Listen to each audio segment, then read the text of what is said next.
번째 경기 블랙번 대 셰필드 분석 시작해보겠습니다.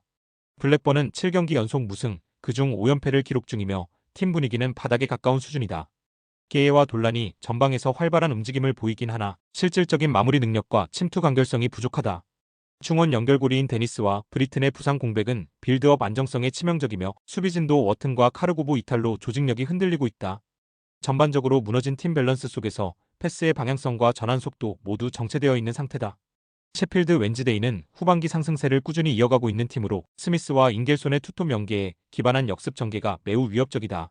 윈다스는 이선에서 볼 운반과 박스 침투를 동시에 수행하고 있으며 전체적인 수비 밸런스도 안정적인 흐름을 유지 중이다. 최근 3경기에서 실점이 적고 중원 장악력도 부드럽게 이어지고 있어 원정이지만 밀릴 이유는 없는 구도다.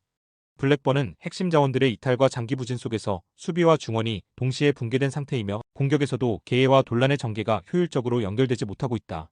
셰필드는 최근 상승세와 안정적인 조직력을 바탕으로 원정에서도 충분히 흐름을 주도할 수 있는 조건을 갖췄다. 전체적인 전개와 실전 컨디션을 고려하면 블랙번이 다시 무너질 가능성이 높다. 두 번째 경기 브리스톨 대 웨스브로 분석 시작해보겠습니다.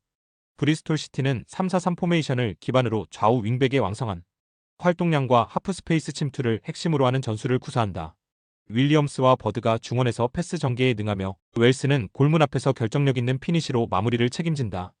다만 측면 수비 자원인 테너와 베나루스가 이탈하면서 좌우 수비 밸런스에 다소 불안이 생긴 상태다. 맥널리의 부재도 후방에서 빌드업 안정성을 떨어뜨리는 요소로 작용하고 있다. 웨스트 브로미치는 4-4-2 시스템을 기반으로 전방에서의 압박과 빠른 볼 회전 그리고 암스트롱과 어엄 마이너스 그랜트의 침투 능력을 활용한 수직적인 공격 전개가 강점이다. 디앙가나는 측면 돌파와 크로스 타이밍에서 우위를 가져오며 중원에서도 강한 압박으로 상대의 템포를 끌어낸다. 다만 중앙 수비의 핵심인 아자이의 부상은 공중볼 수비에서 불안 요인이며 플레이메이커 웰레스의 결장도 공격 조율에 영향을 준다. 브리스톨은 전방 압박과 전개 속도에서 강점을 보이며 홈에서 더욱 활발한 공격을 이어갈 수 있다. 웨스트 브로미치는 침투 효율이 뛰어나지만 후방의 불안과 중원 연결 부재가 약점으로 작용할 수 있다. 양 팀의 수비 균열과 템포를 고려할 때 빠른 전개 속 다득점 양상이 유력하다. 세 번째 경기 더비카운티 벌리 분석 시작해보겠습니다.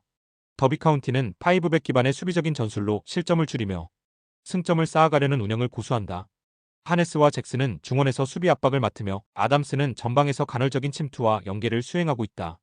하지만 수비 조직의 중심인 넬슨, 오스본, 살베센이 모두 이탈했고 측면 커버 능력이 뛰어난 니안베까지 결장하면서 수비 밸런스가 완전히 무너진 상태다.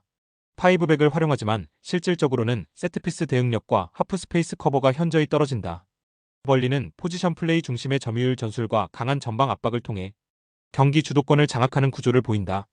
포스터는 최전방에서 연계와 마무리를 동시에 수행하며 브라운힐과 앤서니는 중원과 이선 사이를 오가며 전개 속도를 이끌어낸다. 트레소르와 셸비의 이탈은 아쉽지만 빌드업 구조와 수비 커버가 탄탄하게 유지되고 있으며 측면과 중앙을 아우르는 조직적인 운영이 강점이다. 특히 롱볼에 대한 세컨볼 대응, 전환 타이밍 조절, 박스 근처 압박 등에서 리그 내 최상위 수준의 완성도를 자랑한다. 더비카운티는 핵심 수비라인 이탈로 인해 수비적 전술이 무의미해지고 있으며 전방 압박과 간격 유지를 바탕으로 함벌리의 유기적인 경기 운영을 버텨내기 어렵다. 경기 전체의 구조와 리듬, 전개 흐름 모두 벌리가 장악할 수 있는 매치업이다. 네 번째 경기 노리치 대 선덜랜드 분석 시작해보겠습니다. 노리치 시티는 포지션 플레이에 기반한 전개를 주도하는 팀으로 사전틀을 중심으로 한 공격 전개가 꽤 위협적이다. 보르아와 츠르나츠는 전방 연계 플레이와 중거리에서의 득점 옵션을 제공하며 홈 경기에서의 점유율은 안정적인 흐름을 보인다. 다만 중원 자원 도일과 마오보, 수비 중심 축인 크리센의 이탈로 인해 후방 조직력에서 불안한 흐름이 반복되고 있다. 세트피스 수비나 전환 속도에서도 실점 리스크가 자주 발생하는 점은 여전히 해결되지 않은 과제다. 선더랜드는 4-4-2를 기반으로 한 탄탄한 수비 조직과 날카로운 역습 전개를 강점으로 하는 팀이다.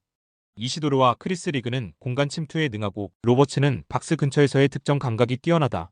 최근 부상자가 많지만 수비 라인의 중심 구성은 여전히 단단하며 경기 운영의 효율성이 높은 편이다. 특히 원정에서도 라인 간격을 잘 유지하며 빠른 공수 전환으로 상대 수비를 흔드는 능력이 있다. 노리치는 전개력은 유지하고 있으나 핵심 수비 부재로 인해 실점 가능성이 계속 이어지고 있다. 선더랜드는 수비 조직력 유지와 전방의 빠른 마무리를 통해 원정에서도 충분히 흐름을 가져올 수 있다.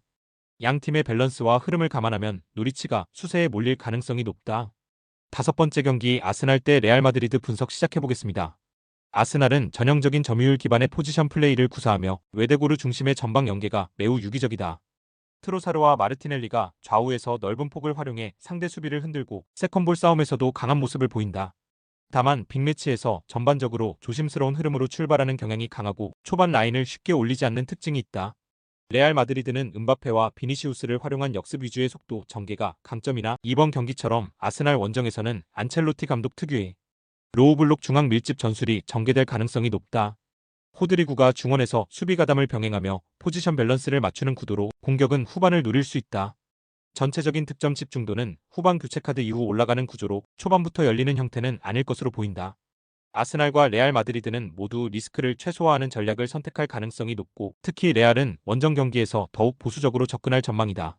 아르테타와 안첼로티 두 감독의 운영 철학을 감안하면 난타전보다 루즈한 흐름 속 견제 위주의 공방이 펼쳐질 확률이 높다. 그러므로 무승부를 추천한다. 여섯 번째 경기 바이에른 뮌헨 대 인터밀란 분석 시작해보겠습니다. 뮌헨은 콤파니 체제에서 포백 기반의 전술 완성도가 점점 높아지고 있으며 좌우 하프 스페이스 침투가 공격 패턴의 핵심이다. 올리세가 넓은 측면에서 커싱과 볼 전개를 통해 유리한 1대1 구도를 만들고 케인이 중앙에서 마무리를 책임지는 구조다. 고레츠카는 중원에서 공격 전개와 수비 커버를 동시에 수행하며 중마이너스 측면 밸런스가 뛰어나다. 포백 시스템을 활용한 측면 오버래핑과 이선 합류 플레이가 활발하게 이뤄지고 있다. 인터밀란은 3백 기반의 후방 빌드업과 윙백의 활동량을 앞세워 중원 점유율을 확보하는 전술을 구사한다. 미키타리안이 중간 지점에서 경기를 조율하며 티란과 아르나우토비치가 전방에서 넓게 퍼져서 공간을 만드는 방식이다. 다만 포백팀을 상대로 측면 수비 커버가 늦어지며 하프 스페이스 쪽에 공간을 허용하는 장면이 자주 발생한다. 윙백이 수비 가담을 늦추면 좌우에서 수적 열세가 발생해 상대 측면 조합에게 실점을 허용할 가능성이 높다. 바이에른 뮌헨은 포백 시스템을 바탕으로 좌우 측면에서 하프 스페이스를 침투하는 패턴이 전술적으로 매우 세련된 팀이다. 인터밀란은 3백 구조에서 윙백 가담이 늦어질 경우 이 공간을 막아내기 어렵고 뮌헨의 공격 패턴에 수세로 몰릴 가능성이 크다. 그러므로 바이에른 뮌헨 승의 승리를 추천한다. 스포츠 당첨의 제일 중요한 건 조합입니다. 각 팀 분석을 잘한다고 하여도 조합을 못할 경우 큰 배당을 가져가지 못하는 거 다들 아실 겁니다. 그리고 유튜브에 조합을 올려드릴 수 있지만 좀 더 자세한 정보들과 배당 흐름 및 각종 이슈 등 경기 전까지 어떻게 될지 모르니 조합을 빠르게 유튜브에 올려드릴 수 없는 점 양해 부탁드립니다. 조합 신청은 아래 고정 댓글 링크로 조합 신청 말 걸어주세요. 금전 요구 및 멤버십 가입 조건 일체 없습니다. 좋은 건 서로 나눠 갑시다.